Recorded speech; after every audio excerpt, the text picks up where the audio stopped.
all my children are yummy, and I'm in love with them, and I love my girls, and I know that when I'm in the nursing home, they'll be the ones to come and pluck my chin hairs.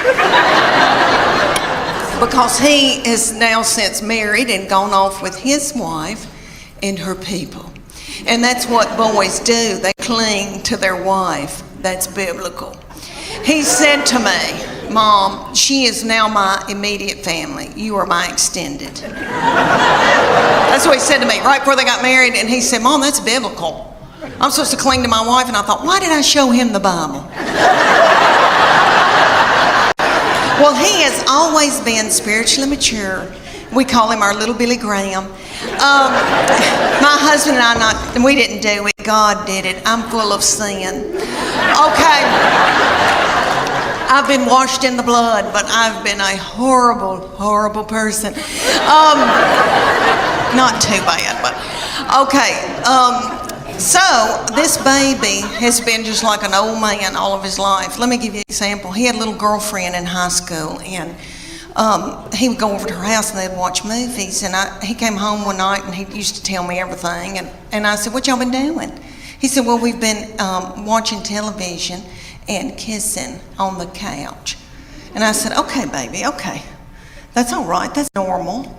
But I said, you know, before you know it, you've got your hand on somebody's leg, your arm around, and you know, things can get out of control. And I just say, slow it down. He looked at me like I was crazy. And he said, Mom, I've prayed about this. Nothing like that's going to happen. And I know he meant that. And all I could think of to myself was some of the nastiest things I ever did.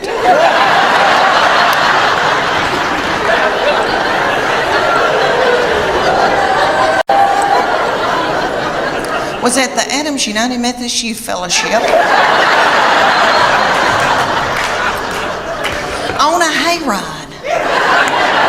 I don't know what it was about hay that set me on fire. I wish it did now,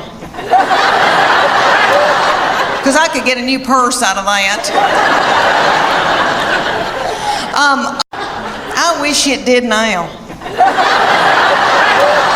because I could get a new purse out of that. Okay, y'all, have you ever heard of lock-in? I know everybody in here that has been from Chattanooga has probably been raised in church. Okay, I don't know who that little darling, sweet fool was that came up with the lock-in. Some probably little woman in a committee meeting. And she probably said, oh gosh, y'all, let's come up with something for all the hormonal teenagers. Let's gather them up and put them in the church building and lock the door and turn the lights out and leave them there all night. Maybe somebody will end up pregnant. Nobody, this doll does not need to worry about me showing you my Spanx. Okay? Because you would, oh thanks, he went, because you would vomit, my darling. Because I'm 52 and I've lost my bloom. And life has kicked me in the teeth. And I eat sugar and white flour to push down my emotions, to keep from getting hooked on whiskey. Thank y'all so much for coming out tonight. Thank you. I've always loved Chattanooga because my best friend lives here, but also now I have something very special. My 22-year-old baby lives here now in Chattanooga. And she works for Make-A-Wish, East Tennessee.